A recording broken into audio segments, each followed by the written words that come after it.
देखो अगर PQRS का क्वेश्चन आता है तो 3 स्टेप तो आपको फॉलो करने ही करने हैं। सबसे पहली चीज, अगर आपको डर लगता है कि सर मुझे PQRS से डर लगता है, मुझे पैराजंबल सॉल्व नहीं होते, तो बस 3 पॉइंट आपको ऐसे हैं, 3 स्टेप फॉलो करने हैं, उससे आपका जो है PQRS का क्वेश्चन आसानी से सॉल्व हो सकता है। जैसे पहला काम करना है, मैं प्रैक्टिकली आपके सामने रख के बताऊंगा, सही जाएगा आपका एकदम, ठीक है। पहला काम करना है, उन तीनों चारों सेंटेंसेस में से उस सेंटेंस को सबसे पहले नंबर पर लिखना जो इंट्रोडक्टरी पार्ट है। जो इंट्रोडक्टरी पार्ट है उसको पहले नंबर पर लिखोगे। उसके बाद आप पेयर बनाओगे, पेयर बनाओगे यानी कि कौन से सेंटेंस के साथ कौन सा सेंटेंस जुड़ सकता है, और उसके बाद एलिमिनेट करोगे, ठीक है। उसके बाद क्या करोगे, एलिमिनेट करोगे। बस ये 3 पॉइंट अगर आप फॉलो करोगे तो 90% आपका क्वेश्चन सही जाना ही जाना है।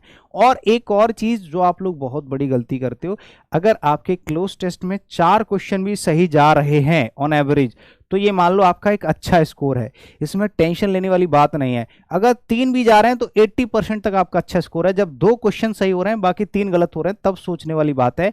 क्योंकि हो सकता है अगर 3 से और 4, 3-4 अगर सही हो रहे हैं तो बस प्रैक्टिस करने की जरूरत है, ज्यादा है दिमाग पर टेंशन लेने की जरूरत नहीं है। अगर आप 5 भी सही कर लोगे तो भी कुछ खास फायदा होगा नहीं, क्योंकि हो सकता है आपके एग्जाम में कोई ऐसा क्लोज टेस्ट आ जाए जिसका आंसर ही आपको ना पता हो, क्योंकि ये चीजें रिलेटेड नहीं होती हैं, अलग अलग पैसेज पूछे जाते हैं, तो वहां पे कुछ भी हो सकता है।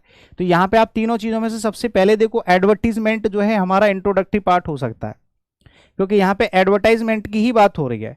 तो वो कह रहे हैं advertisement can be extremely useful if they are honest. जो एडवर्टीजमेंट हैं ये बहुत अच्छे तरीके से यूजफुल हो सकते हैं अगर ये ईमानदारी से की जाए तो, मतलब उस पर कुछ भी गलत सलत ना लिखा हो। जैसे लोग आजकल थंबनेल पे कुछ भी लिख देते हैं, अंदर कुछ और निकलता है, हमारे यहाँ ऐसा होता नहीं है। तो ये एडवर्टीजमेंट है, अगर एक सच्ची बात किसी व्यक्ति तक पहुंचेगी तो ये बहुत अच्छी चीज है कि उसको डायरेक्टली कोई चीज पता चल गई, है ना। उसके बाद इसका पेयर सेंटेंस आपको दिखाना है। देखो ये नाउन हो गया, नाउन सेक्टर जो होता है, नाउन सेक्शन, वही आपका इंट्रोडक्टरी पार्ट होता है।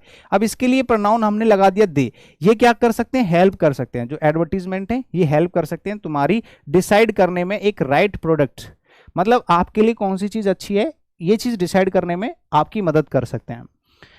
उसके बाद पहले नंबर पर बी आना चाहिए और बी के बाद ए आना चाहिए। तो आपने एक पेयर बना लिया कि पहले नंबर पे बी आएगा और इसके बाद ए आएगा, तो बी और ए कहां पर है, ऑप्शन नंबर बी में। तो आपने तुरंत एलिमिनेट कर दिया कि ये 3 आंसर तो होंगे ही नहीं, आपका आंसर आ गया बी। बाकी के 2 सेंटेंस हमें अरेंज करने की भी जरूरत नहीं है, टाइम बचाना है, आगे बढ़ जाना है।